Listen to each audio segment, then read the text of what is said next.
Hi everyone. Thanks for dropping in on my discussion this week about communication management. The first prompt that I'll address is to identify some of the key techniques a project manager can use to communicate effectively. Some of these techniques include being an active listener, asking questions to make sure you understand the message, establishing and maintaining communication standards, summarizing information, and motivating team members to take ownership of their ideas and the project.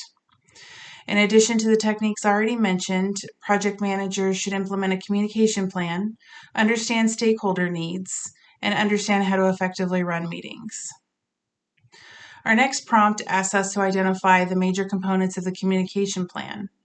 Gray and Larson note that a communication plan should include a stakeholder analysis, identify what information is needed, where that information will come from, how it will be distributed, and when.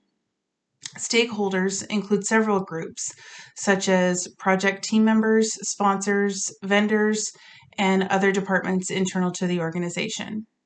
Each group requires different types of information at different times and in different formats. A well thought out communication plan identifies these needs for each stakeholder group.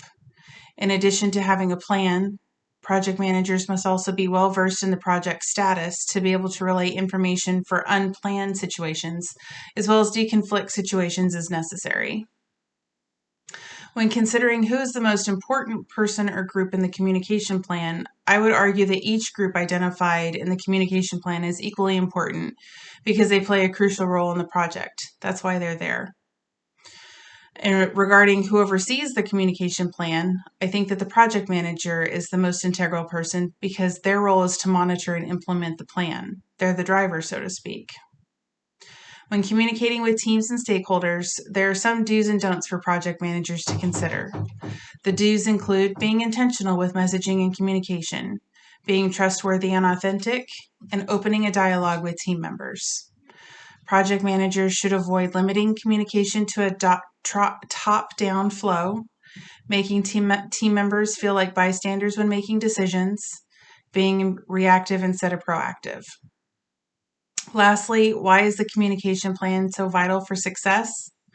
In his article discussing the importance of conversational intelligence and the importance of communication for projects, Gerald Leonard quotes Martin Fisher, a renowned physician and author, saying that knowledge is a process of piling up facts.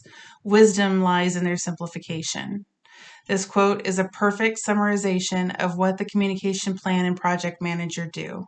They keep the message simple, organized, and distributed to the right people at the right time. The communication plan is vital because it provides a framework for identifying, relaying, and storing the who, what, when, where, and why details of the project. Thank you. I hope you have a great night, and I look forward to connecting with you in this week's discussions.